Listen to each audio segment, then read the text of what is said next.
Welcome to On the Chain. This is Jeff with co-host Chip. What is going on, Chip? What's going on, everybody out there in the XRP universe? Hanging out here on the chain. Why is XRP more important than ever? Now, the truth might surprise you. We might talk about that. We might. Maybe. Maybe. That might be Maybe. the day. It might not be.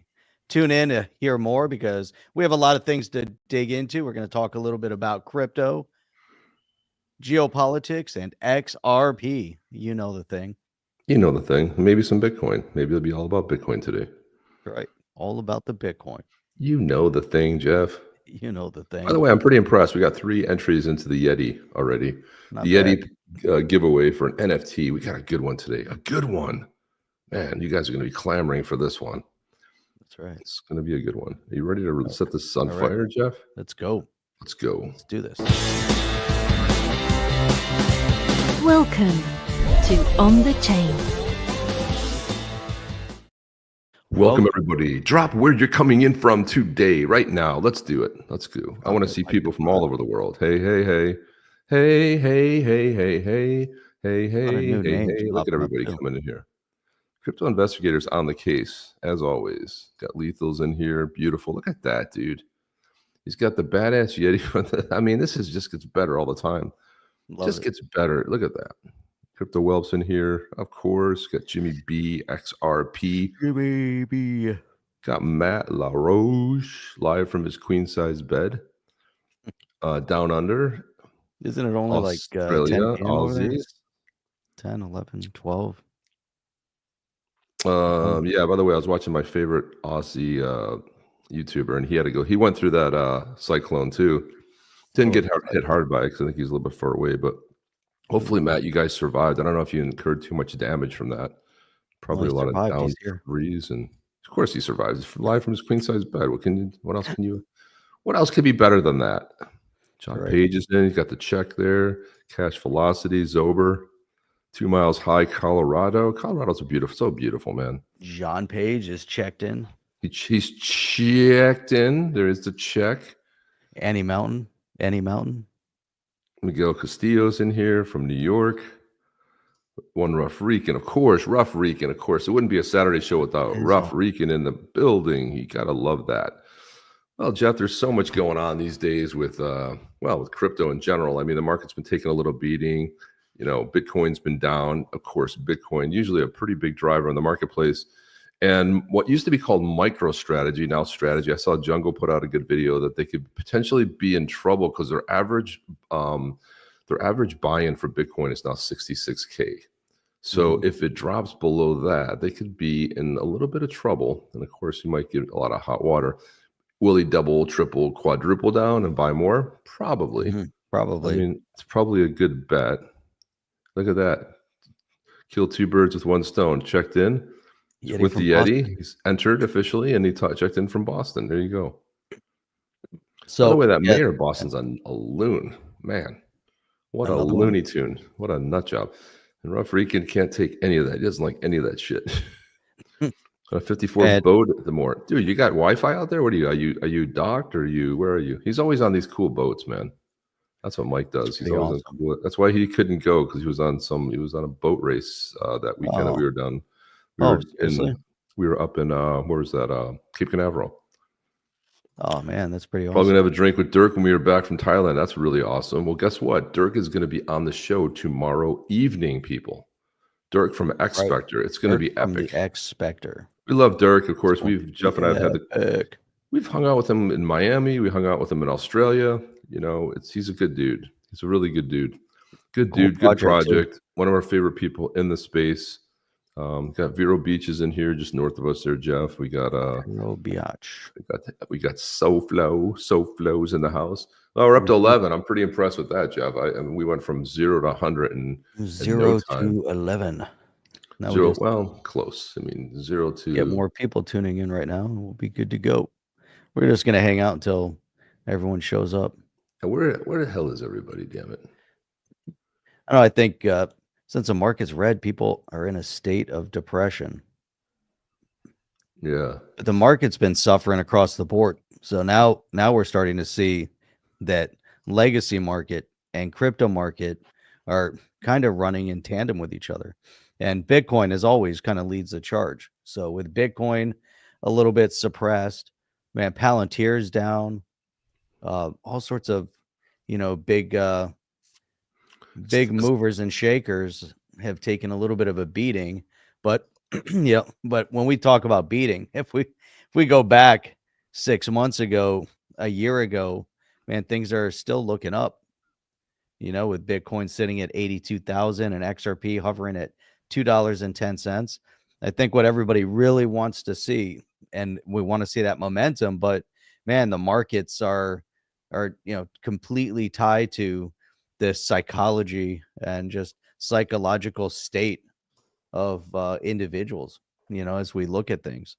Politically speaking, Chip, I would have to say that the powers that be are looking for a Trump failure, whether it's in crypto or in regular finance, and they're going to do everything they can to disrupt the economic well-being on a global scale, just like they did before. They're going to try it again, but this time, as things are shifting back into the hands of the people and becoming more decentralized in nature, it's becoming more and more difficult. The thing is that people still stick to those psychological ups and downs, and it's just like Mike's over there on the boat. It's kind of like being out on the boat on the waves, it's just like highs and lows, and and then the markets are, it's everything is so intertwined together, from the geopolitics to the emotional mindset of people, of investors. You have so many retail investors that just listen to the day-to-day shows like a Jim Cramer, and they're so tied to, and it's crazy to see how they hype things up, Chip, and then break it down. So you'll hear one week like a Jim Cramer type, or any of them on any of these media outlets, they'll hype up something. This is the greatest thing ever. And then the following week, this is the worst thing ever, or it'll be the vice versa.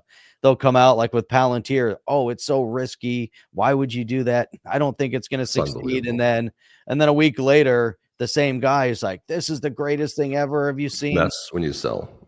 Right. Exactly. I mean, when you're like, Palantir's not down enough to, Jeff, when it dipped down to $5, right? Because I bought in around 8, 9, and that was like, I was excited about it, but it dipped to 5, and I kind of missed it. And then when I realized it, I was like, oh, dude, it dipped to 5. You could have just loaded up on it. It went over 100. I mean, my God, what a great return that would have been. But I don't think it's dipped enough for a buy-in, because I think it's going to head back up. If it comes down more, I might have to do that. But I'll tell you what's exciting, Jeff. Right. I'll tell you what's exciting. When you name an app appropriately, when you have the right name for a payment system, it's going to excel. It's going to do fantastic. And what am I talking about here? I'm talking about none other than the Chipper app. The Chipper. A chipper. Okay, it's appropriately named. The Ripple came out with this. She said, Africa's payments landscape is evolving, and crypto-enabled transactions are at the center of the, Earth, universe, whatever. The Chipper app and Ripple are teaming up to enable faster, more cost-effective cross-border payments. Where, Jeff? Into Africa. This is a fantastic development here. And then we had Chipper Cash weighing in on it. Here they are right here. Africa's payment landscape, same thing. Teamed up with Ripple, using it, see how it's shaping the partnership. And there you go. Chipper. I like that.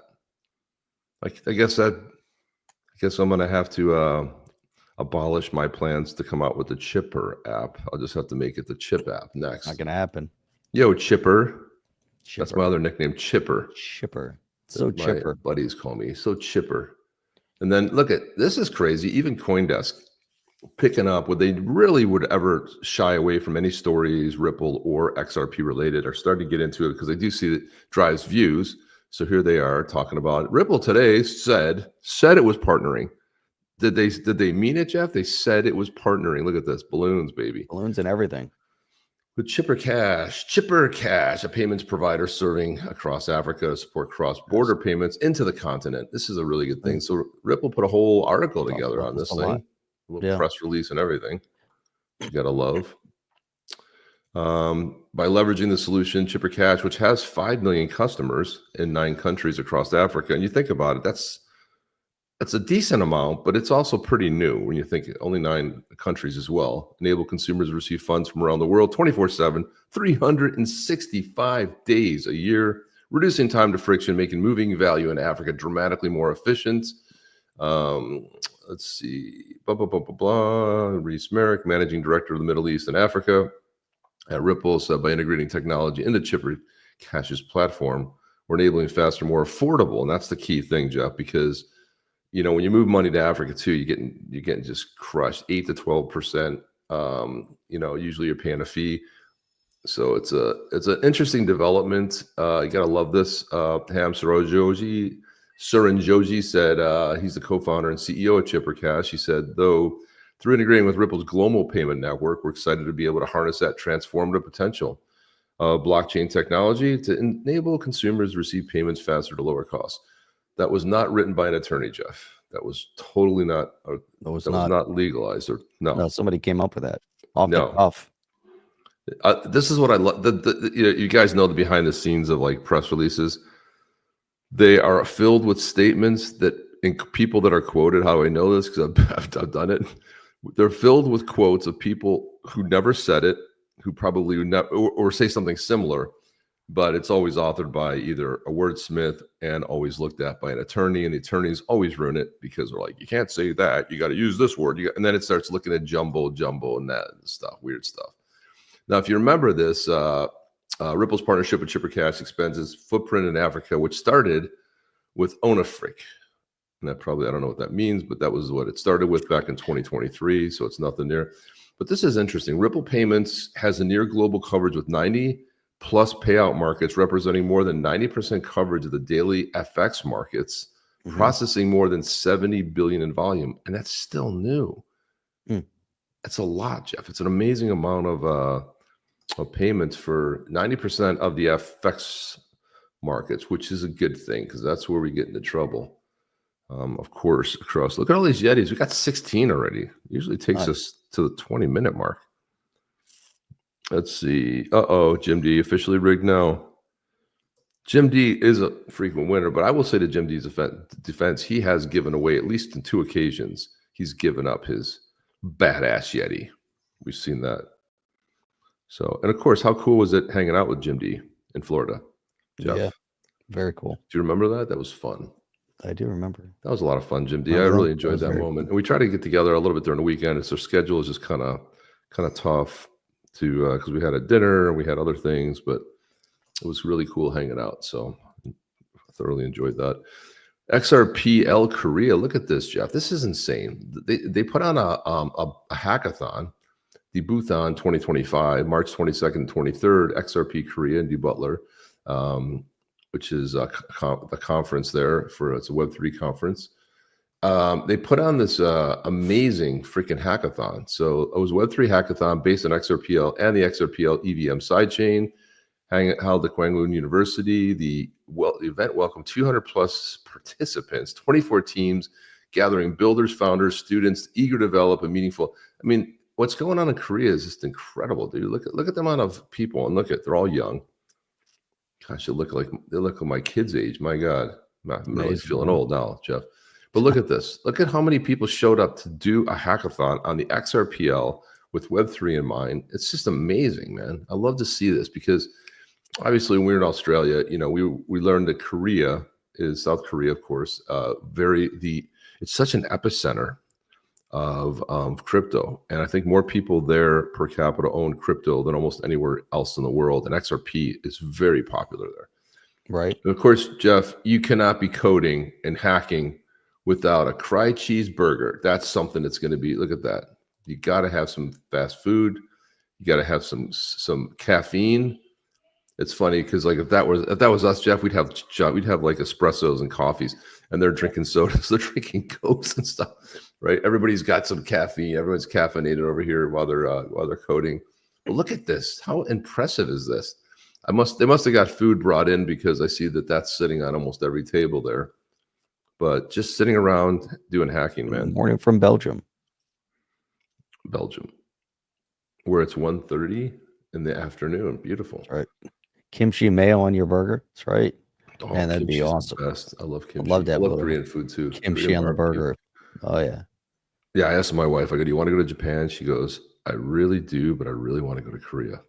Korea's South awesome. Korea. She wants to go to South Korea. I told her, I said, I've heard it's horrible there. and I want to go too, but I think Japan's a little bit. I'm like, well, we might have to do both. That's just the way it's going to have to be. That's just the way it's going to have to be, Jeff. You know what's funny, Jeff? It's like there are people in the space. Two people come to mind. Dark Horse is one of them. And the other one is Scams, the Scams guy. And all he tries to do is bust on XRP and Ripple all the time. I'm like, dude, how much time in your life do you have to just be egregious on something? I don't quite understand it myself. Right. But he put out this whole thing. This is funny. He goes, did you know that XRP can be clawed back? Now you're going to say it can't. No, it can't, Dark Horse. XRPL is decentralized. Clawbacks aren't possible, especially being used on XRP. Stop being an idiot. And technically, you're right, on-chain. But off-chain and Ripple contracts, XRP was clawback enabled. Here's what Ripple doesn't tell you. Ripple's institutional sales contracts had clawback clauses baked in it. Now, of course they do, because if something goes off the rails, this is about compliance. And this is what some people in the space cannot understand. When you're dealing with a buy of something, it works pretty much like a credit card. It can be reversed. Now, you're not talking about XRP on chain. So the point he's making here is really pathetic, because if a partner failed to hit the XRP trading volume targets for 3 consecutive months, Ripple could legally demand the XRP back. Well, of course, dude. You have a contractual obligation. Like, I love people that will waste an enormous amount of time to make a ridiculous point. It's like, yeah, okay, off-chain you can. So, okay, so what? On-chain, it doesn't matter. So are we talking about crypto here that's on-chain? Are we talking about Ripple, a centralized company that sells XRP or provides it maybe at a lower cost if you hit a certain, target? These weren't free sales. They were performance contracts disguised as adoption. No, this is called how business is done. This is nothing. Jeff, is this anything new that you would give away XRP to people to be able to hit targets and use stuff? All right. I mean, that's the whole point, is that they're putting it out there with a partner under contract with expectation, and there's certain measurables. If you don't hit the measurables, you don't hit expectation, guess what? Under contract, it's coming back. So here, every partner was contractually forced to sell XRP every month to meet volume targets. The whole objective is to also see movement. All right. So if you're hitting certain trade volumes, you have to do certain things, again, certain measurables, and that's it. And so, but it's interesting. This wasn't a free market. It was a synthetic, centrally controlled liquidity scheme. Dude. I mean, if you apparently work for somebody, because you apparently don't know how you never run a business. You don't understand how business works. You certainly don't understand how marketing works. That's why Ripple lost on institutional sales in court, because they weren't real sales. They were structured, manipulated, forcible market making deals, hence the fine and the findings of them being security contracts. Another falsity. But I mean, there's so many things that are wrong with it. But I just don't understand why, and I like Dark Horse. A lot of stuff he says is, he does point out a lot of stuff that's spot on, but sometimes he gets it wrong, and I'll point it out too. It's just like, dude, it's like saying, fast food, all fast food's bad for you. But did you know some fast food's good, like the salad place? I mean, who cares? It's like, okay, yeah, on chain, XRP's not, you can't claw it back. Yes, but off chain, but this is not necessarily off chain. These are contracts that are signed by 2 consenting parties that agree to the terms and conditions inside of a contract. And if you don't meet those conditions, this is what happens. So there's no free ride. If you're not doing what you're supposed to do in a contract, guess what? There's repercussions. There's consequences. But thank you to Daniel, who I don't know if you knew this, Jeff, but he is the CEO of the XRPL, and he's we needed one. We've needed one for a while. Yeah, and he is the official CEO of the XRPL, and he says, you cannot claw back XRP on chain. That's it. You don't even have to read any of this. All you have to read is you can't claw back XRP on chain. That's all you have to read. That's all you read. But Dark Horse, So said Daniel. He's the XRP boss of bosses, so he's smart. He's never been wrong. I'm the only source of truth. So I love Daniel, and I'm like, apparently Dark Horse doesn't know who the CEO of the XRPL is. Of course he doesn't know. Of course it's Daniel. I mean, Daniel's a good dude. We've had him on the program too, man. He's a good dude. So he's the CEO of Eminence, which is Casino Coin. The parent company is Casino Coin. Right. And he's also the CEO of the XRPL, Jeff. Yeah. Which many people are not aware. They're not. Now Jeff, when smart people that are smart enough to know the difference get it wrong, I almost have to laugh. And it shows that you're being sort of disingenuous. Like, when there's a trend going on and everyone jumps in and they kind of get the word wrong or the vibe or the phrase. Well, Tyler Winklevoss, who I have a tremendous amount of respect, both Winklevoss twins and what they built over there at Gemini. But sometimes they just get it wrong, Jeff. Now look at this. Calling on the Ripple army. Earn XRP back with the Gemini credit card. Cool thing, right? So every time you swipe, you're going to earn back XRP. That's a very cool thing. But I fixed it for him. I said, calling on the XRP army, dude. It's not the Ripple army. I mean, dude, if you don't know, like, who's the Ripple army? Have you ever heard that term in your life, Jeff? The Ripple army? Never heard the Ripple army. Definitely heard the XRP army. Well, I fixed it. Something is up. Call on the XRP army. There you go. Or XRP with the Gemini. But I do think this is a very cool card. Now, I haven't read the terms and conditions, but there you go. It looks like a regular MasterCard that when you swipe, you get 4% back on XRP in your purchase. So if you spend $100, you get $4 on XRP. I don't know. Seems like a pretty decent deal. I don't know.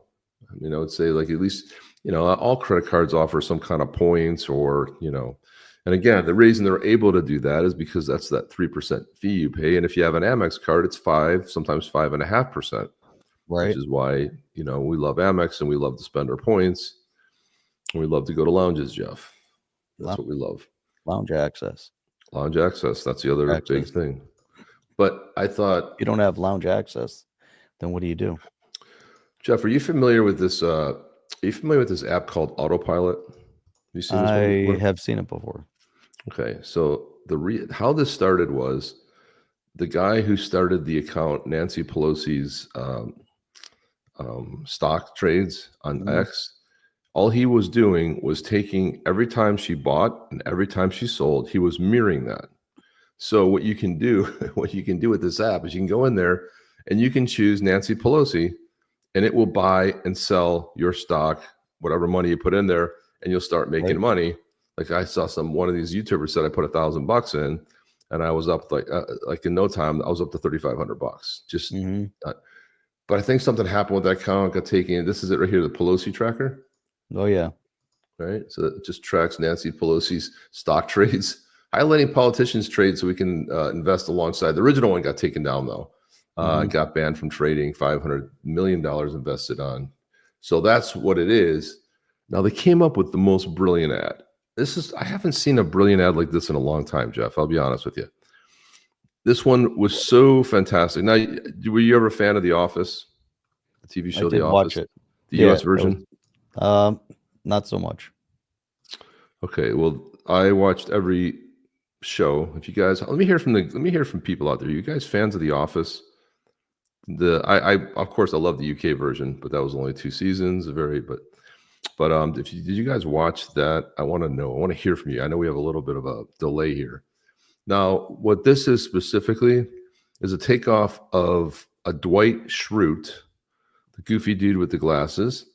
They based it on the interview that he gave, but I can't play that because it's copyrighted. I would love to have played it so you'd get the context. However, you can look for it. Unfortunately, we can't play it here, right? Right. Never really liked The Office. Weird. Not a fan of the show. I thought it was hilarious. I loved it. Not as good as the UK version, but it was great. Amazing characters. Yeah, The Office. Well, anyway, this is a takeoff of that. So it may not ring true in context, but it's based on that, although they flipped out Dwight to put in a cartoon Nancy Pelosi with her voice. And she is telling a story which was similar to Dwight Schrute's story, but they've changed it a little bit. It's pretty good. Let's listen in. This is my perfect trade. I get the tip at 3:58. Market closes in 2. Do I buy Apple? Nope. I buy a defense contractor. More subtle. Next day, war breaks out. Stock triples. The ethics committee calls. How did you know? I say, gut feeling. They respect that. As I'm selling, a lobbyist walks in. He says, that was my intel. I say, was it? We spend the weekend at Camp David. No one's there. It's romantic. Monday, market's back in session. I tell him to meet me in the Caymans, but I go to Switzerland. I don't trust him. Besides, tax laws are better. 30 years later, I get a letter. I have a son. He runs the SEC. This is where the story gets interesting. I tell the lobbyist to meet me at the Lincoln Memorial, midnight. Turns out he's been following my trades for years, through Autopilot. It lets you invest like a politician, without marrying one. He says he needs one more tip. I don't care. I don't show up. Flew to Singapore. That's where I set up the shell company. It's Shell company. it's based on this ridiculous story that Dwight Schrute talks about, discovering all this done, and I don't know. The Office, it was cleverly written. It was well done. It was a very good show. But anyway, I thought that was just a phenomenal, because how else can you make a commercial about Nancy Pelosi without saying it's Nancy Pelosi and then do a takeoff of a bit off of The Office? Just pure. It's so awesome. That was great. That was good. On the chain. Badass Yetis. On the chain. Yeah. See that? English version much better than the American version. Oh, agreed. But the American version is deep in characters, though. Mm-hmm. They went pretty deep, and it was good, man. If you like the same bit over and over again. Between the cartoon bears and the inverse Kramer, what else do you need? More winning.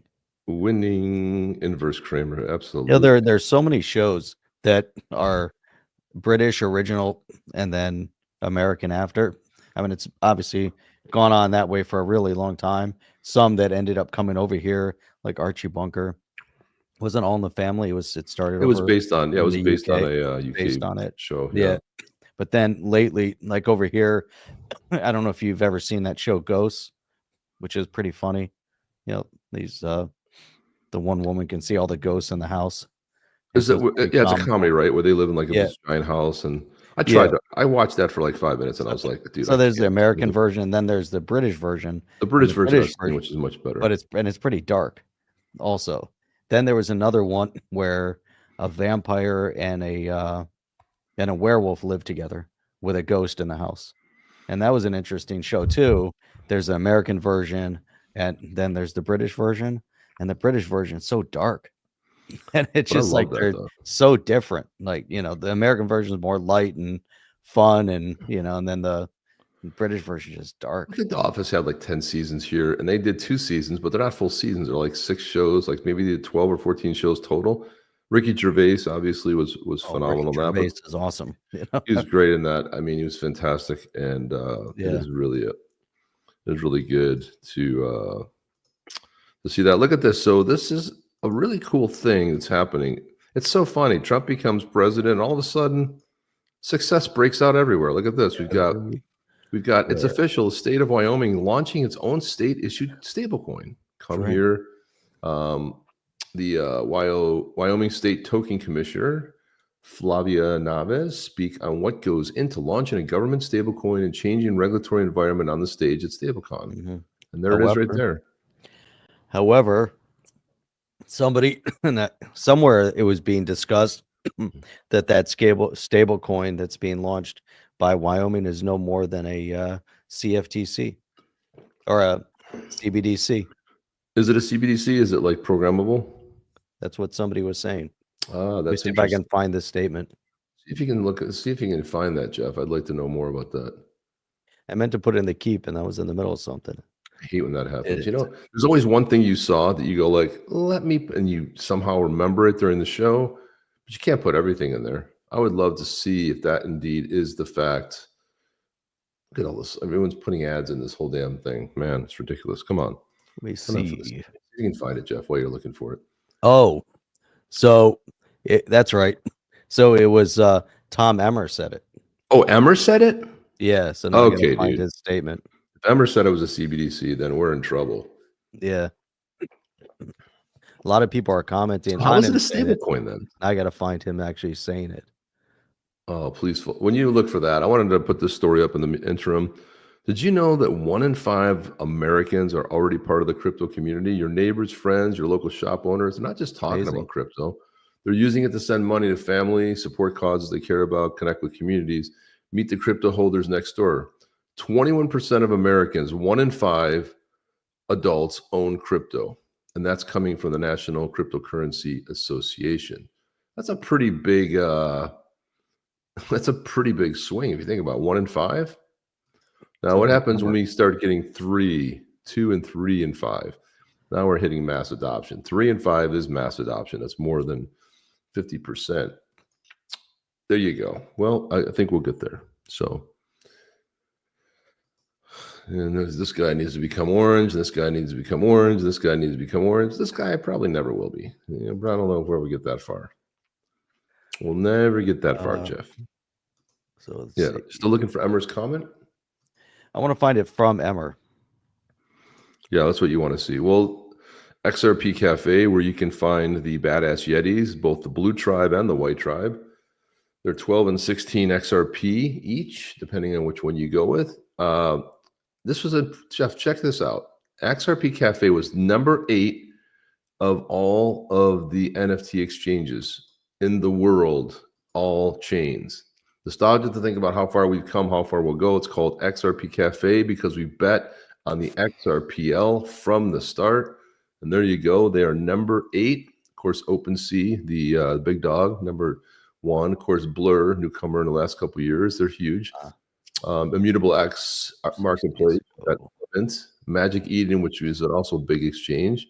CryptoPunks, Get Gems, and XRP Cafe. Impressive, man.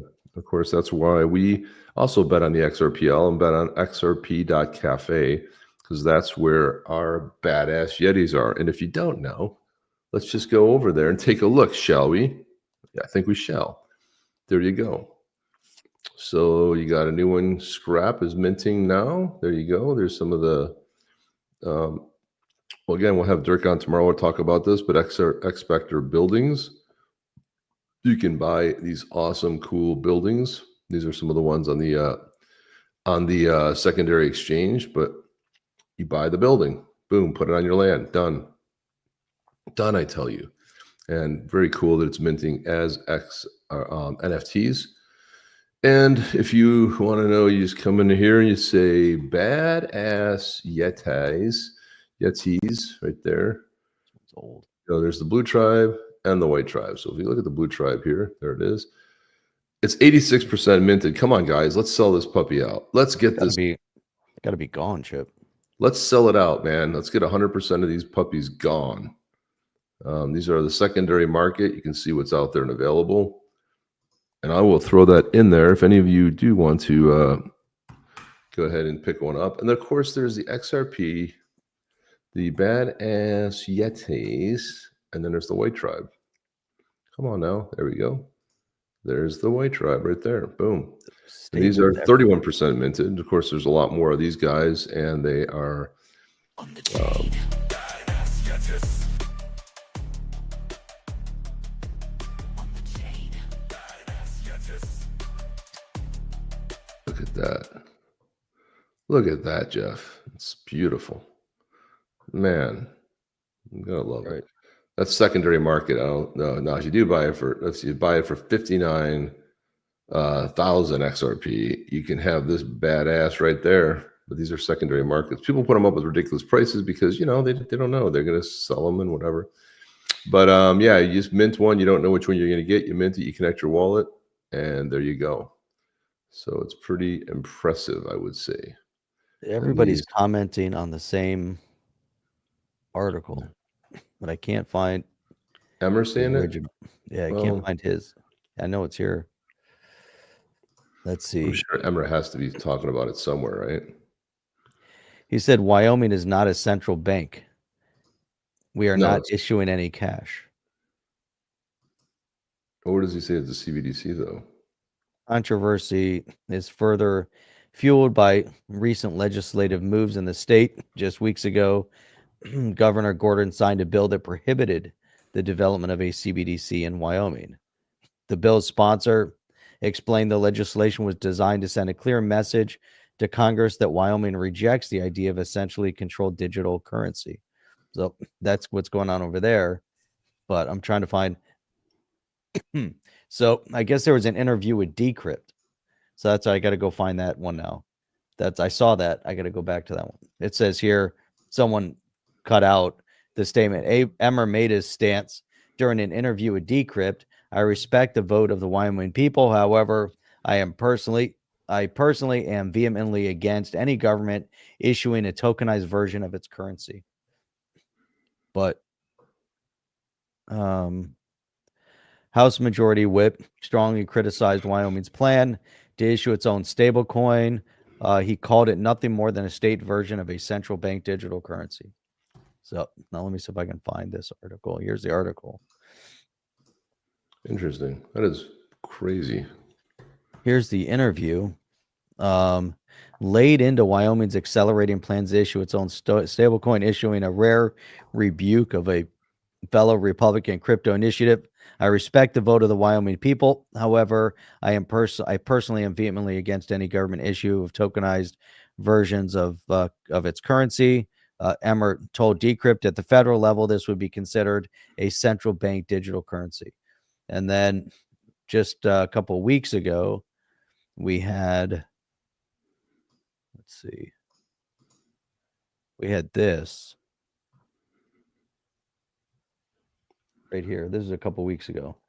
Thank you, Mr. Chairman. Thanks for those words and for holding this important hearing today to study the use of stablecoin technology to unlock economic efficiencies and the risks of central bank digital currencies to our privacy and freedom. I appreciate the committee's efforts to incorporate my feedback into the stablecoin bill over the past several Congresses, and I'm grateful to this committee for noticing my bill, the Anti-CBDC Surveillance State Act, in this hearing today. The bill's simple. It halts the efforts of unelected bureaucrats from ever issuing a central bank digital currency that could upend the American way of life. This bill has the support of over 100 members of Congress and groups ranging from the Independent Community Bankers Association and the American Bankers Association to Club for Growth, Heritage Action, and the Blockchain Association.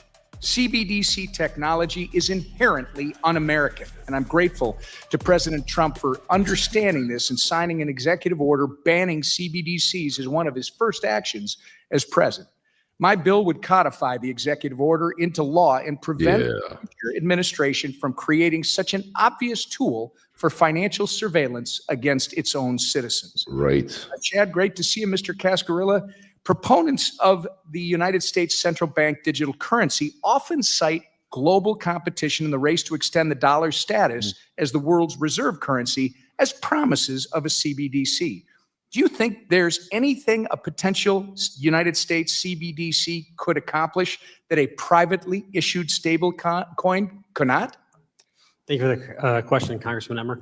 I don't think so. I think historically innovation in the United States in both technology and in the financial services landscape has come from the private sector. And I think that is what we should continue to embrace. And I think that's what the bill would enable. Well, speaking of stablecoins, Section 15 of the Stable Act requires proposed legislation requires federal regulators to create and implement reciprocal agreements between the United States jurisdiction and jurisdictions with substantially similar regulatory frameworks for dollar-backed payment stablecoins. Can you explain the impact this section will have in extending the status of the dollar as the world's reserve currency? Thank you. Yes, I think the important point is that everybody wants a dollar. The U.S. is, of course, the home of the dollar. When we're exporting dollars or exporting American values, we want to make sure we have the same set of rules in the U.S. and around the world so that there isn't some arbitrage that's possible to issue from another jurisdiction. And by having that same set of rules that everyone has to meet in order to access the U.S. market, it will actually create a race to the top, not a race to the bottom. Thank you, Mr. Cascarilla. CBDCs introduce significant privacy risks and are fundamentally the antithesis of American values. On the other hand, the stablecoin bill can bring traditional finance on-chain at a global scale while preserving privacy, individual sovereignty, and free market competitiveness. This underscores why we must prioritize pro-stablecoin legislation alongside anti-CBDC legislation. I want to thank Chairman Hill again, and especially for working with me on the anti-CBDC Surveillance State Act in this Congress now and in the last Congress. And I'd like to applaud the efforts of Representative Warren Davidson, Representative Andy Ogles, and former representative and a good friend of the chair, and myself, Representative Alex Mooney, for their contributions to this text and for helping make it a stronger legislative proposal. That's pretty solid.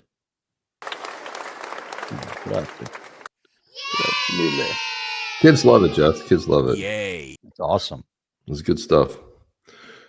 Well, I'll tell you what took X by storm was Ghibli style right here. If you guys are familiar with the Studio Ghibli, this is goes back. I don't know.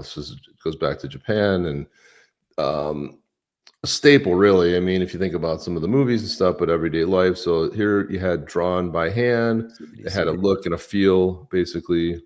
A C B D D B A B C D. That's right? how you say it in Canada. A CBDC, eh? ACBCA, right? Yeah, there you go.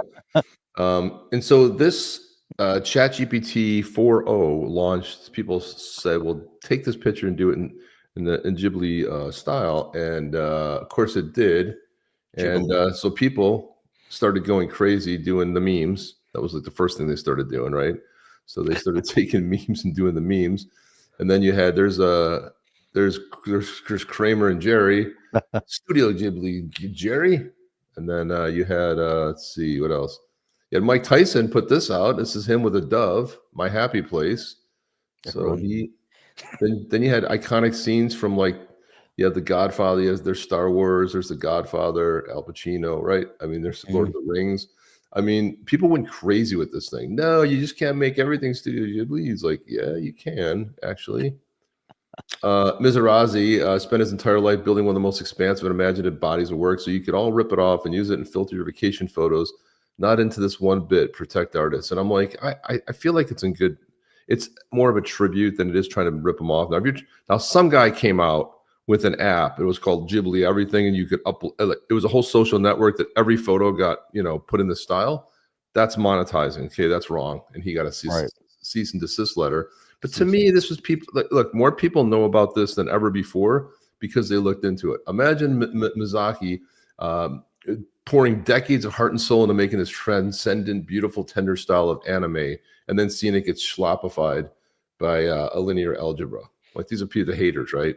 Mm-hmm. Since this utter garbage is trending, we should take a look at what Hayao Miyazaki, the founder of Studio Ghibli, said about machine created art. Utterly disgusted. This is what I'm talking about with tremendous alpha right now. Send your wife photos of y'all converted to Studio Ghibli anime. So there's the actual photo, and then this is what it created. Huh. Jeff, I mean, it just went a little bit nuts with everything. Of course, the JD Vance meme with this has gone out of control here. So, of course, David Schwartz got into it, and he said, we'll capture this. And you remember when that famous shot of Stu Alderati and Brad Garlinghouse outside of the SEC building, probably nobody shows up to, and it's probably this giant lease they have on it, but they were outside. He said, caption this photo. So he got in on the act, and people were doing all kinds of stuff, man. So this one, they put David Schwartz in the background, laugh now, but only one, that's hanging in Brad Garlinghouse's office. Mm-hmm. Of course, the X rooms, put the X rooms on there. Everyone had fun, with it. This one, Ripple's on the right side of the law and on the right side of history. People had a lot of fun with it. I told Grok to make a picture of you and Brad kicking Gary in the nuts. I don't know what they're holding. There you go. That's what they were doing. Awesome. So there's anything else there? There you go. Very funny. Curious George. There you go, right there.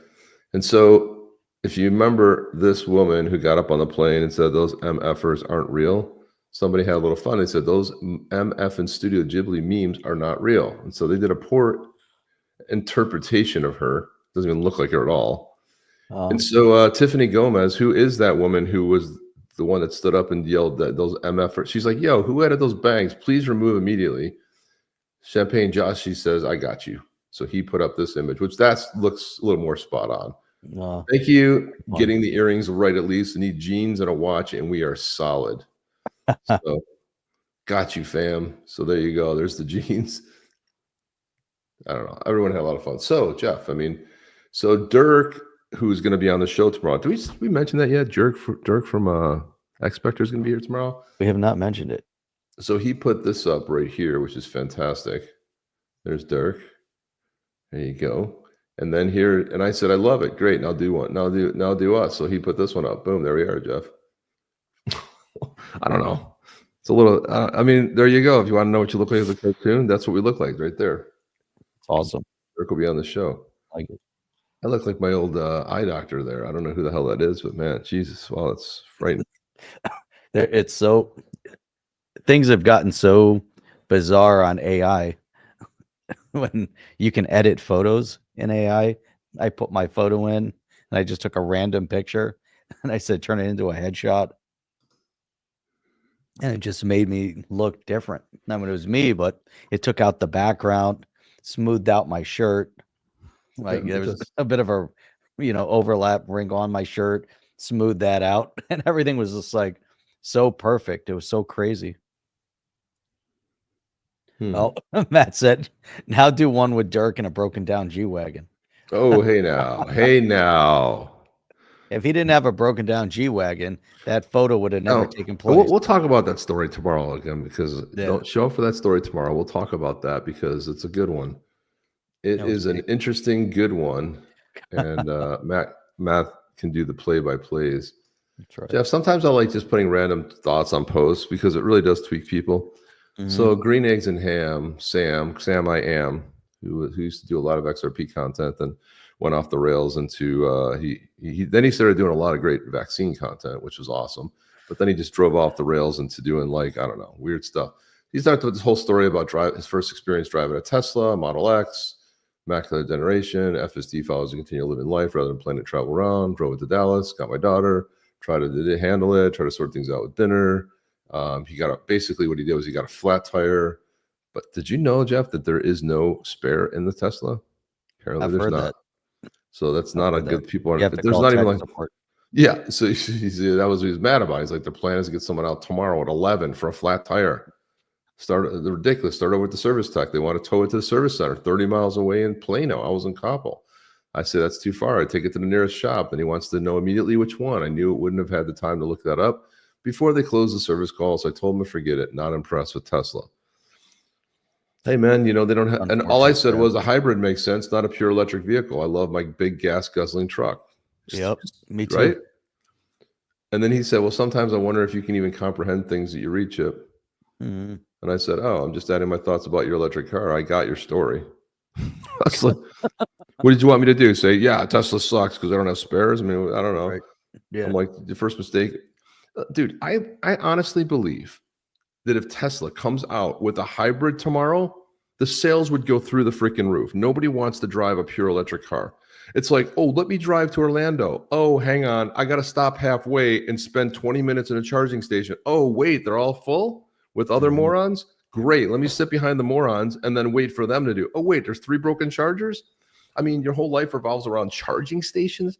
No. And then you got these nuts out there that are, keying cars until they have fast charging where you can fill your electric vehicle at the same pace as gas, or they extend the range to like 1,000 miles, to where you've got so much distance that you're going to stop anyways and go grab lunch or breakfast, or you're going to do something, but still. I just want, if I'm going to do that, and that was a friend of mine has a Tesla, rode in it, and it's crazy fast, 0 to 100 in a couple seconds, and so the thing that he complained about was exactly this. Said he drove over to Fort Myers, gets to Fort Myers, and the first thing you have to do when you get there is think about how you're going to charge it. No. Right? So if you're in a hurry and you're going to a meeting, now you got to be like, okay, where am I going to stop? Where can I plug it in? Does a hotel have a plugin? Is there something near the plugin? There's something near where I have the meeting. And if there isn't, and you're going to the meeting and you leave the meeting late, now you got to drive around looking and sit around for 20 minutes or 30 minutes. I'm like, what the hell? And he said that he'll never do it again. He'll Now, never. Jeff, have you you know, it makes ever no sense. rented a car and they're out of cars and they try to give you an electric car? Has that ever happened No, to you? that has never It's happened to a friend of mine, and he said it was like the worst experience of his life. I would be like, no. It was like, well, like that was the last thing that they wanted, right? I mean, hang on a second. I'm gonna type this out here. Crypto Up is funny. Electric car makes sense in Belgium. The longest diagonal you can draw in this country is about 230 kilometers. Well, there you go. If you're in this city, like if you spent your whole world in South Florida and you didn't go anywhere else, you're probably not going to use all of your electric in that given day. But now you got to retrofit your house, right? So you have to put an electric plug in your garage, which isn't the worst thing. Unless you forget to plug it in. I forgot to plug the car. Unless you Damn it. It's like you forget to change. You know how it's how you forget to charge your phone. You just charge your phone in. Yeah, you'll be like, oh, I'll just do it later. And then you wake up the next morning, you're like, son of a bitch. You're like, shit. You know, you feel bad if you don't charge your phone up, but you got to charge it in your truck and you just charge it in there. There's chargers everywhere. I forgot to charge my car. I'm sorry, dude. It's just in this day and age, way too early. It does not make sense to me. The Chinese JB7 already has 12. Screw the Chinese cars. Yeah, well, let's see that. They claim a lot of shit. Let's see. And they do have some nice vehicles. I love they look Tony. nice. Tony's you know what the Chinese do, Chip? They pack all the features and options. They make it look cool. They pack it all in there, but none of it lasts. None of garbage. it. It's garbage. All breaks. Across the board. They've been in the medical space. Now, not all of them, but there's a couple companies, maybe one or two in the medical space that make amazing products. And then there's a whole bunch that are just absolute garbage, like garbage beyond garbage, like in any of the consumer space, like, you know, they just make it look really cool, pack it with features, and they trick people.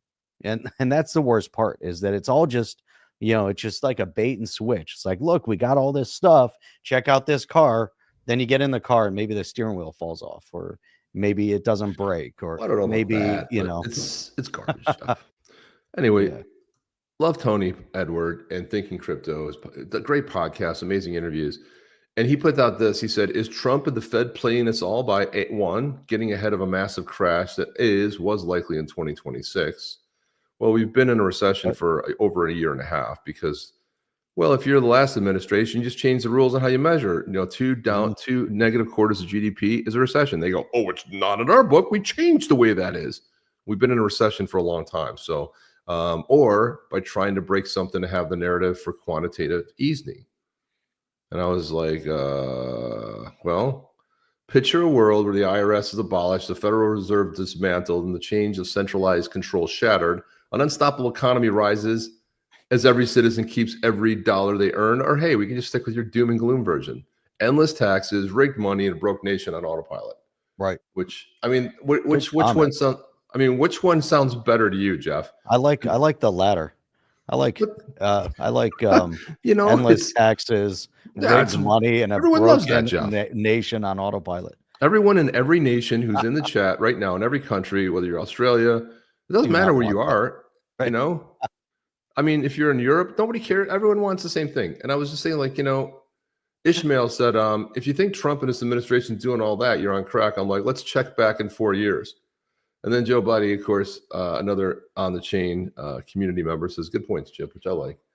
But thank God for by the way, I think everything we watch, we need to put that music behind it, because I started getting interested once you started running the music behind Tom Emmer. Not that I don't love Tom Emmer, but it just sounded way better when you had the Badass Yeti music playing in the background. Sounds a lot better. So then Rob Cunningham, who we got to get on the show, is fantastic. He's got a great podcast with on. He comes in, he goes, what's your best take on why the global powers that be have wanted Trump dead and destroyed for the past 10 plus years? What's your best replacement theory for a terminally bankrupt, insolvent, and exposed debt-issuing cartel of central banking cartels? Boom, boom, boom. And Ishmael comes back and said, it's all a show. They don't want Trump dead. The United States is a corporation. and Trump is their puppet and all that. Yeah, Trump's the puppet. That's why they all want him dead, right? Because These you can't- people, these people are smoking crack. Listen, if you, it's called, if you're accusing me of smoking crack, you're probably smoking crack. The central banking cartels are going digital, and Trump is ushering it in for them. This dude is like completely Trump lost. is their puppet. This is the narrative of the leftist Marxist, fascist that's sitting in some, smoke-filled room over in China with 1,000 cell phones connected to the internet as they pump out responses to people's posts on X. Ishmael is not even a real person, but it's crazy, to see these the comments from people like this.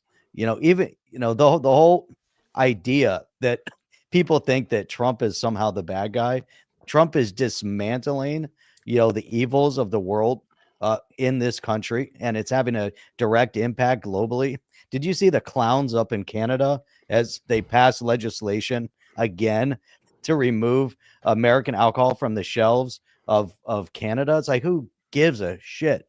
It's so crazy, but yet they mock this country, and the bill, they're like, oh, look at this beautiful, awesome bill.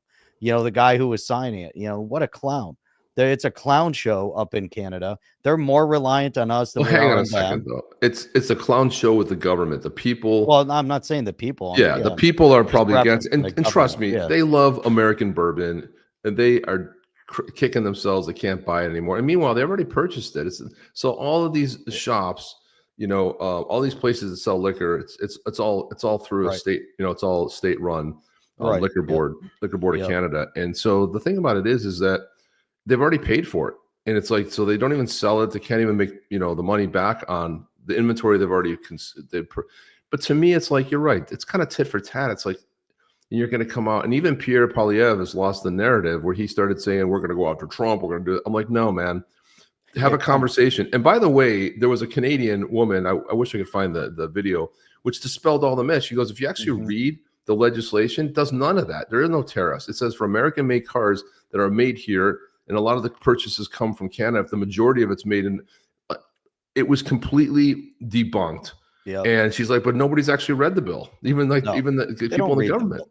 They No, haven't because read you know it. what, Chip, the problem is with the people in government, if you ever meet them, the majority of them, they're not bright people.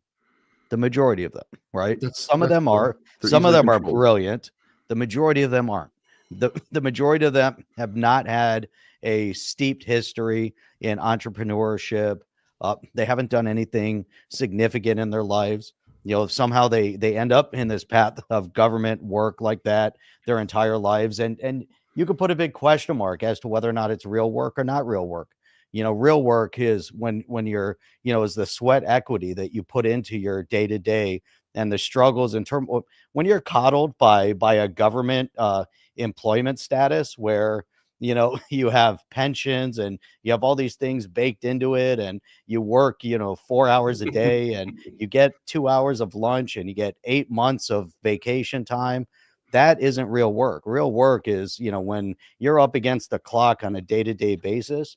I'm not saying it's easy what some of them do. If you go to the DMV and you see, the tensions, you need to be very calm and stable at the DMV. And those people that work there are pretty amazing. That's pretty hard to do. But overall, it's like, and then they want to label us, and they want to say things about us, the ones that are actually taking all the risks in the world. They don't take any risk. I'm not saying we don't need them, because we need people that do certain jobs, but there's too many of them. Chip. And that's one of the issues with Doge, is getting rid of all that fat equity. There's way too much fat equity that's employed out there.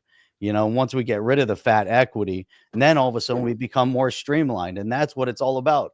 So for these people to come out and attack what Trump's doing, when we're talking about getting rid of all the fat, all the waste, all these people that are employed for absolutely no reason. When you have 20 people doing the job of a half a person, then you have some major issues. And Chip, that's what it's all about, so exactly, man. It's insane to me, to see. But that's what the whole thing with this tension up in Canada. First of all, fix your shit. then Damn. then you can comment. And when we talk about the country, and obviously not talking about the people, No, the you're people talking are about Canada or England or whatever country, it's obviously in reference to the government, not the people, because the people are the ones that are suffering, right. and they're suffering at the hands of those governments. We saw what happened in Canada as they manipulated the people during COVID, and they forced them to do things that they didn't want to do. We saw that in certain, blue cities here too, where they, put people and force people to do things they didn't want to do. Yeah. And so that's what It's it's, insane, Jeff. at the end of the day, people want freedom. They want Right. decentralization. They want to take care of their families. And that's the one thing I'll tell you what, I was at a conference a number of years ago over in Germany, and I was meeting with some customers from parts of the Middle East, and so I had some groups coming in from Lebanon. I had some guys coming in from Saudi. I had people from different areas, and it was interesting because the booth that we met in was an Israeli company. And so all of these guys are coming, and there was this Israeli product there. And here we are in a booth, an Israeli booth, an Israeli product. And that was my meeting point with all these customers coming in from different parts of the Middle East. And the one guy from Lebanon, I used to talk to him all the time. And he said to me, look, all of this noise that you hear, that's all noise. The people, they all want to get along. They just want to take care of their families. They want to do business. They want to sell their products. They want to, everybody's the same. It doesn't matter what country it's made in, all the political tension, So true, Jeff. chaos. That's what it's all about. But the problem is the government subjugate the people, certain countries more than others, and now we finally have somebody in office in the US that wants to remove the shackles. In this country, in the US, which is going to reverberate and ripple across the world. Did you say Ripple, Jeff? I did say that. I knew it. I knew you're going to work Ripple in there. That was the key. That was the secret word in there. That was secret word of the day. It's like Harry Mack, the rapper who does freestyling. He'll say, "Give me 4 words." We get on one of those social channels, and he's one of the best freestyle rappers. But the last company I worked for, I was shocked because at our all hands, where they bring everybody in the company and they do the dog and pony show, and they go like, "Oh, next up we have Harry Mack," and I'm like, "Wait, what?" No one knew who he was. I did, and they gave him random words during the thing, and he made it work. He didn't even know he didn't understand the tech at the time, what he was saying, but he worked those words in there, and people were like, "What? Who is this dude?" But I was shocked because I knew who he was, and I'd be a fan of his YouTube channel for a long time. But here's a dude who was like working this kind of stuff in here. I just wanted to get this one last point out of the way with Rob Cunningham. So after he said it's all a show, blah, blah, blah, he goes, morontitis is a clinical diagnosis, a mind-sapping derangement caused by groupthink, ignorance, hopelessness, negativity, and a loss of critical thinking capabilities. Can we just put that on a shirt? And we could put Trump derangement syndrome would also fit here as a clinical diagnosis, mind-sapping derangement caused by groupthink, ignorance, hopelessness, negativity, and a loss of critical thinking. It's Rob Cunningham for the win, baby, right there.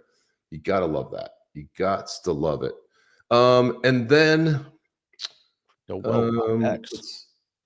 talking about, so I saw, whose comment was it? I saw Matt's comment was up here. I see it somewhere.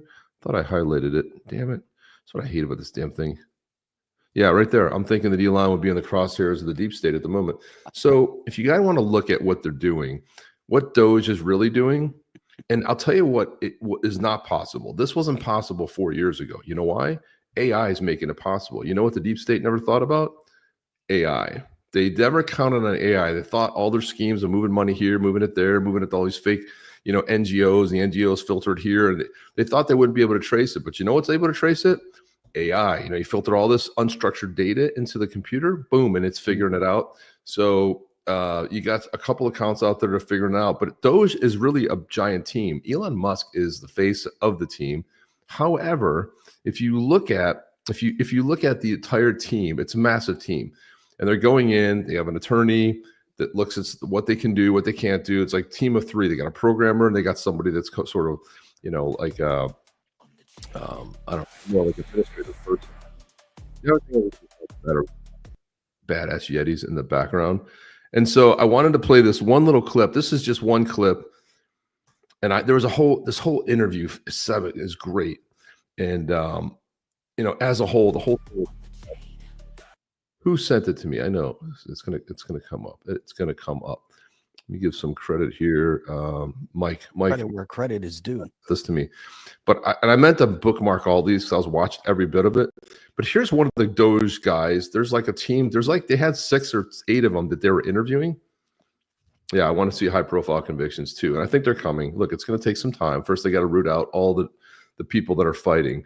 That whole thing about the Signal thing, that was a total setup. The guy that added him is friends with him. He says, I don't know the guy. And then people are putting him at one of his, I don't know, one of his conferences he had, and they're taking pictures together. And that guy is a rhino. They're trying to get Pete Hegseth out of there because there's a rhino that's been going for the job, and he thinks he's going to get it. It's just, it's a big setup. Nobody accidentally adds a reporter. Okay. Right. But that guy doesn't get fired.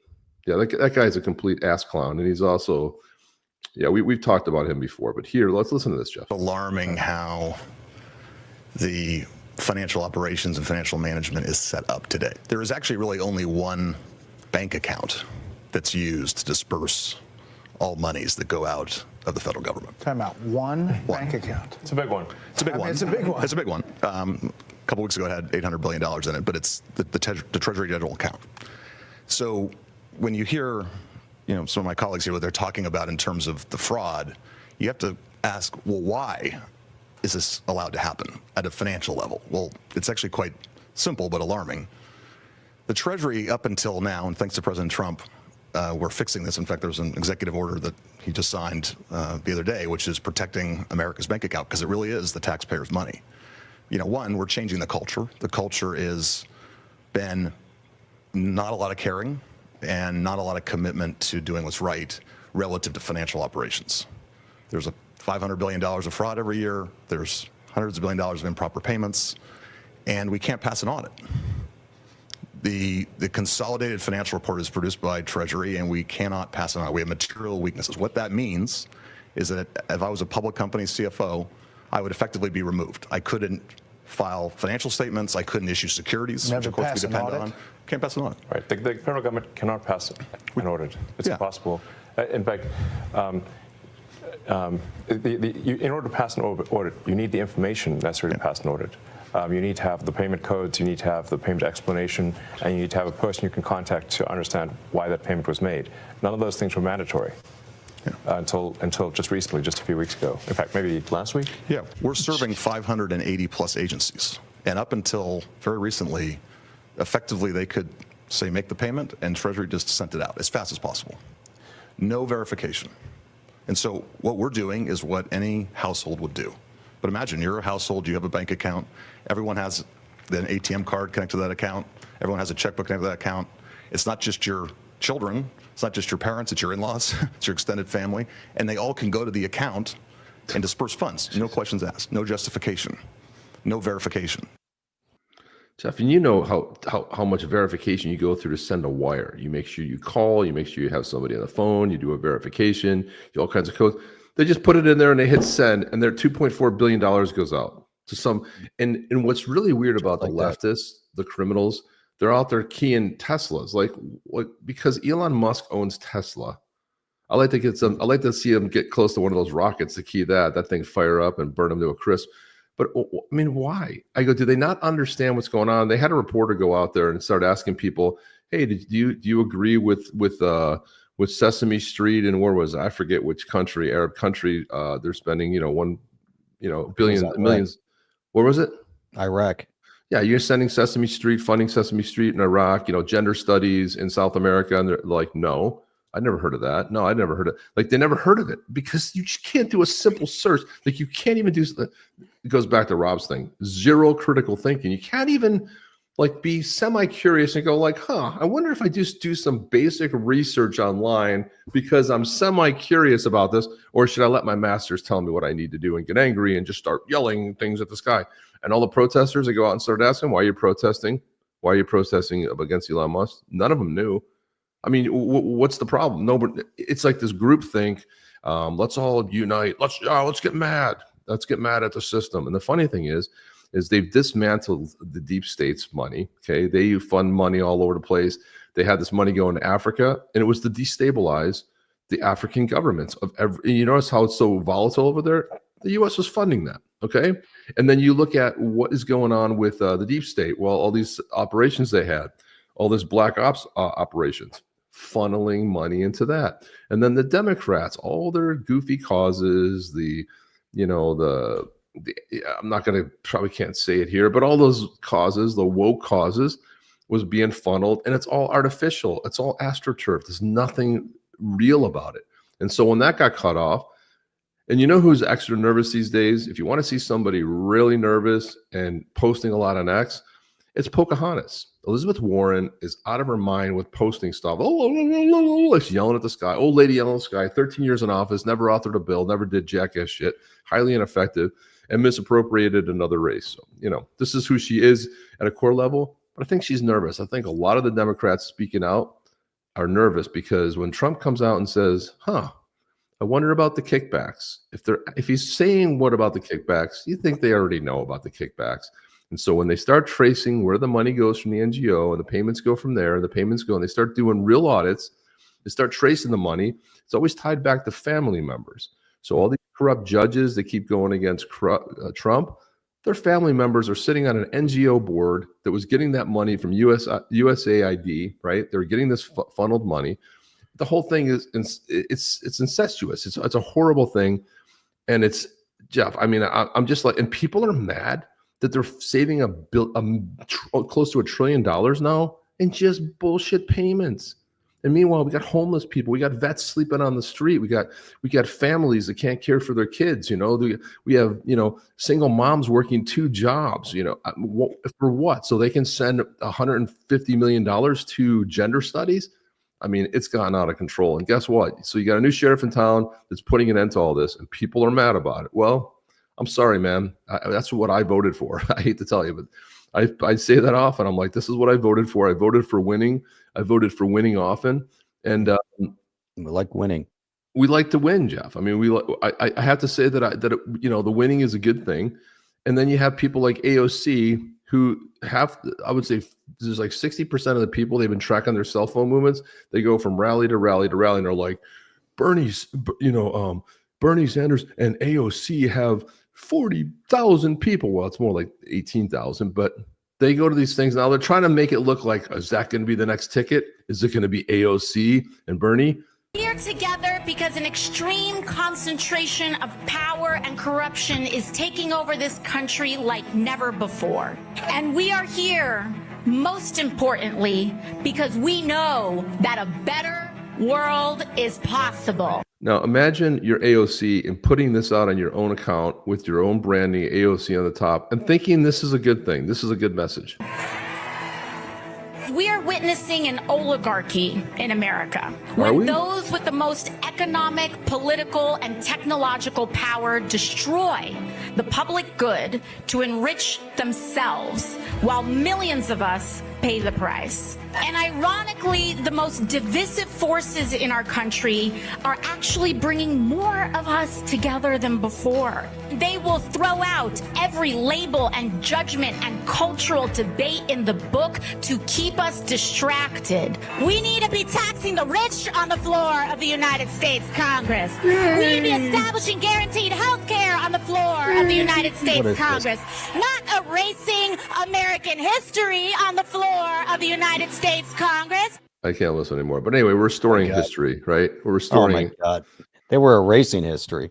What is wrong with them? That's like, do they believe that nobody was watching over the past 4+ years? I mean, these people are so out of their minds, where we know exactly what they've said. They'll refute whether or not they sent text messages, whether they said things on interviews. It's as though it never existed. These people live in an alternate universe. They just don't live in reality, which is crazy.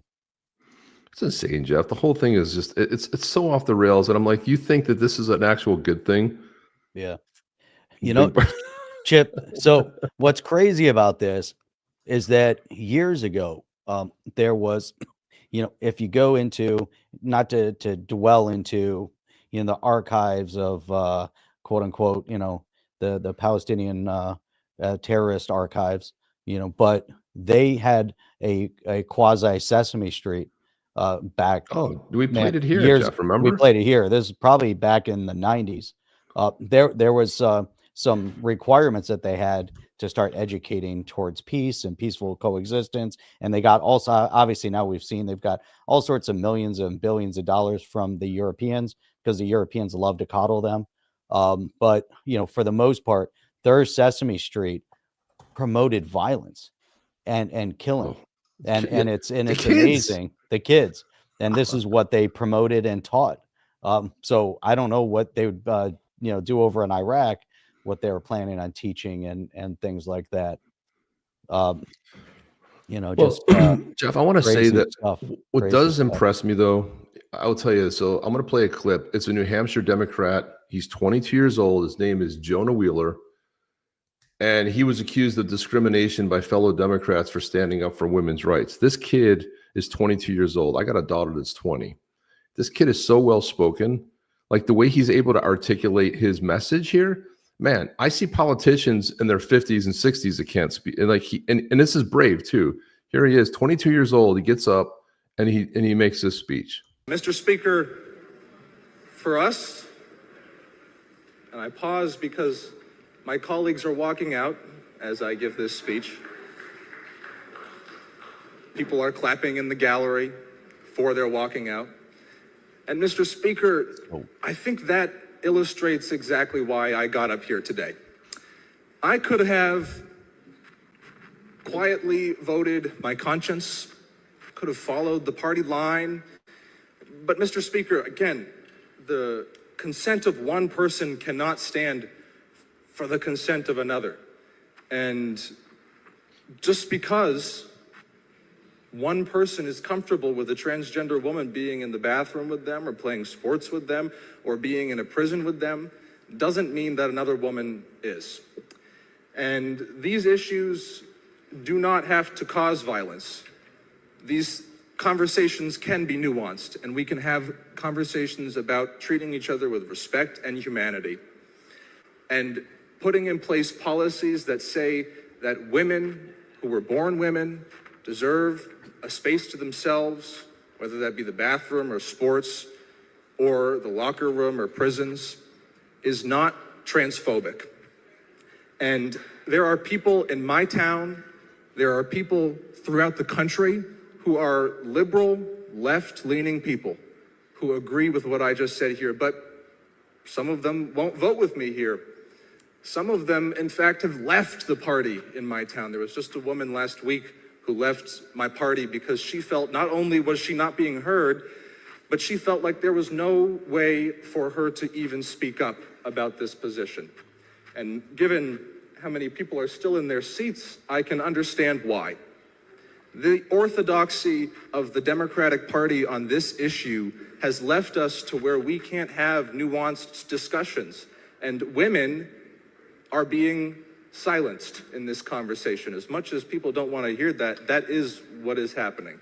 And when I talked to people on this side of the issue and this side of the issue, I heard, I don't want any violence to happen against me. I don't want to be disrespected or unheard. I heard that from transgender individuals, and I heard that from women. So, Mr. Speaker, I think HB 148, legislation which enables localities, municipalities, and businesses to put in place specific policies around definitions of sex, is not a right-wing, fascist, Nazi movement like I've been told that it is. I was called a Nazi for the prospect of giving this speech. I mean, did you notice there's no teleprompter there? Did you notice that was sourced? Did you notice he didn't say, what? I mean, a 22-year-old young man who so eloquently illustrates a position that this is not a left or right issue. And I got called a Nazi and a fascist for having this position of just saying that women should have a space to themselves. And he's like, and what he's getting at there is they can't even have nuanced conversations anymore. Like, hey, let's have a conversation. No, you're not. And they, starting with and he's saying that women leaving the party feeling like wasn't represented anymore. And you see a lot of this happening. So if they keep doubling down on stupid, I feel like, you know what, I'm like, I love when they do it. I'm like, please keep this rhetoric up until the midterms. Please keep going full force. Instead of introspection and looking back and saying, I wonder why we got slaughtered in the last election. I wonder what wasn't working over the last 4 years. No, Jeff, they're like, you know what? We haven't done a good enough job of explaining our position. It's like they just don't know when to call it quits. And thank God for that, because we're going to have even more winning in the midterms. Well, that's it. And this guy, points it out so succinctly. The Democrat Party has moved so far to the extreme left into fascism. It's no longer the Democrat Party. It's been taken over. It's being manipulated, controlled, but so was the Republican Party. And that's where, Trump is saying, hey, it's time to get rid of all of that noise. And this is why Tulsi Gabbard and RFK, we're finally seeing it coming together. This was the dream team that's in office right now. And you'll see so much hate, from all sides that we're referencing it leading up to it. But you're bringing all these amazing people together that just want the best for the people. And that's what it's all about. How do you get the best for the individual people and strip away what the government has done? And corruption will corrupt absolutely, right? And it's just for sure, dude. And that's what happens. You get a little bit of corruption, and you're going to take it the whole way. You can't just have a little, because it becomes so pervasive at all sorts of different levels. And so that's exactly what we're seeing. That's what we're finding, and it's time to put an end to it. And thank God we're putting an end to it, because there's these globalists. The elite globalists, whether they're in Europe or here within the Democrat Party or the Republican Party, I don't care, what race, religion, background they come from. They all adhere to and worship their god of communist Marxism, socialism, whatever it might be. But that's who they bow down to. But the global elitists, there's so many power brokers behind what's being done and manipulated right now, and it all comes down to their control, their power, and the amount of money that they can manipulate. And that's what it's all about. It's crazy, so let's take a sidetrack here, and got this. Let's give away the Badass Yeti. I'm ready to go. Oh, here it is. Hang on one second. Here we go. Are you going to win a Badass Yeti from Blue Tribe? What's the word of the day, Yeti? Get your solid wallet ready, because this one's gonna be back. Time to create your own legendary Badass Yetis of the Blue Tribe. This one from the clan Spirit Walkers, and his name is Golfer. On the chain, Badass Yetis, let's go.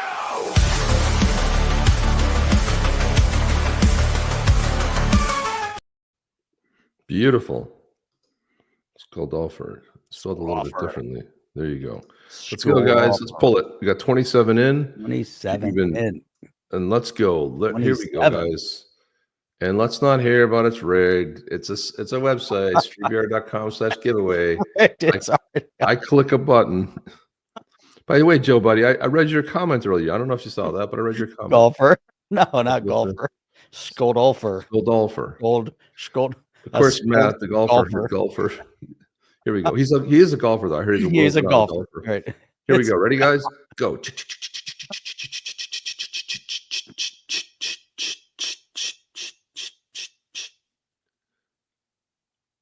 Charles Alvarello wins again. I think this is the second time for Charles. No, the second time. Hang on a second.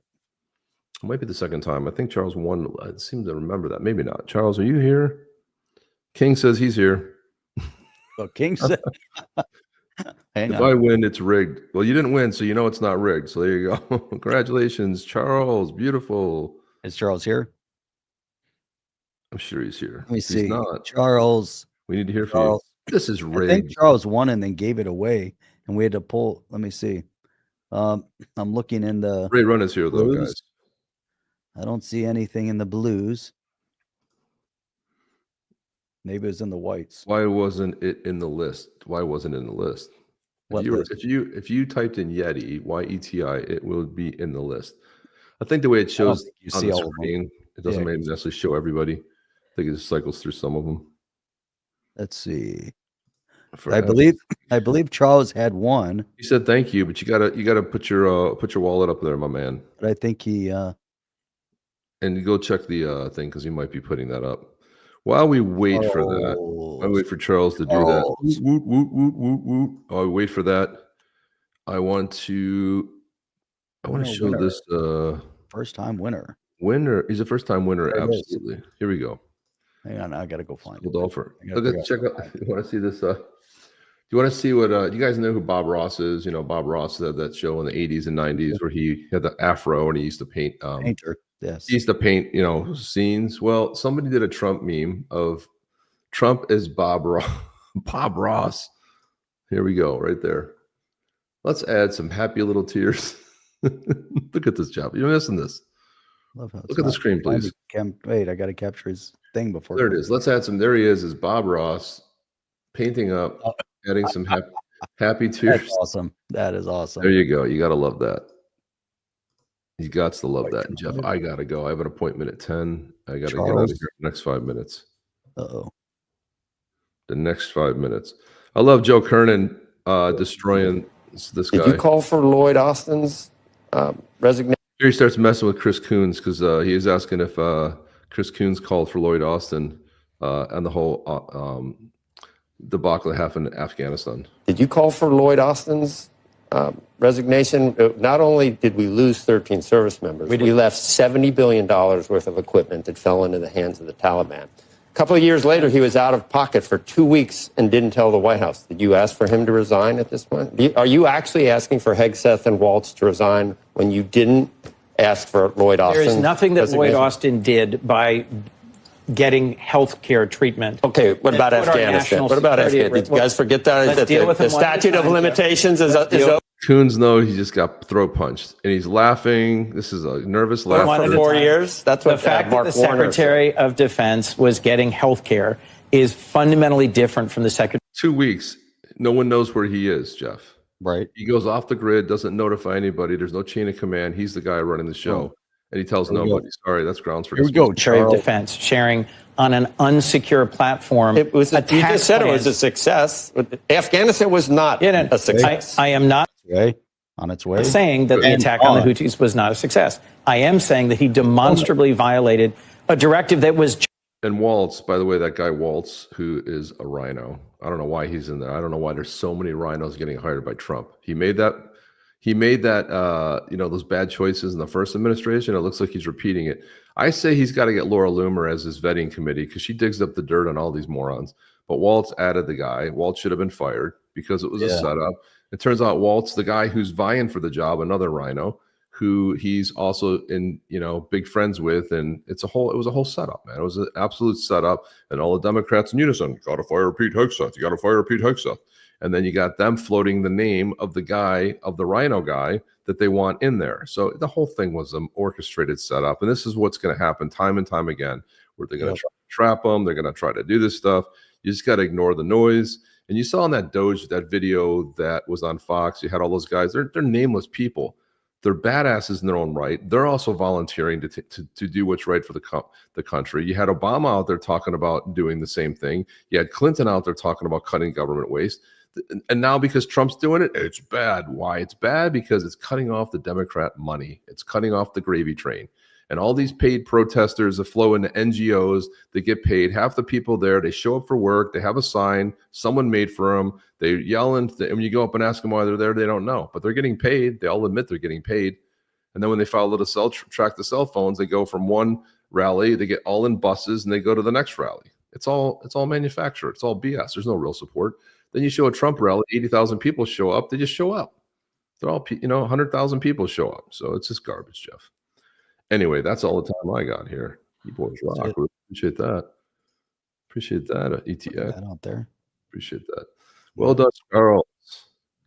That's it. He's the big winner of the day. Good luck recovering from the trauma I sent you. Okay. Chip rant. I got a little bit of a chip rant. You got to go on these rants once in a while. Got here late, but enjoyed the show. You guys have a good one. Thank you and good night. Thank you and good night. Thank you and good night. I have 3 Yetis now. Dude, you have an army, bro. You're mounting up. Get ready. 3. Look at that. He's got 3 of them, Getting baby. hooked up. And if anybody wants to buy one, you want to support the show and support what we do, where do you go? Where do you go to buy them, Chip? I'll tell you where you go, Jeff. I'm so glad you asked. XRP.cafe is where you go to buy them. And I will put that up on screen right now because it's fantastic. You can go there. You can go to Badass Yetis Coffee if you want to buy the best coffee around. Mike Morath will testify to that. But there it is right there. You go click on this mint. You connect your wallet. You mint them. Boom. You get yourself your own Badass Yeti. Support the show. Tribe. And then we have the Blue Tribe too. Yeah, we have the Blue Tribe. We have the White Tribe. We have all the tribes, Jeff. We got the Black Tribe coming out. We got the Badass Chimps coming out. We got the Yowies. Yowies are coming out. Yowies. Yeah, it's insane, right? And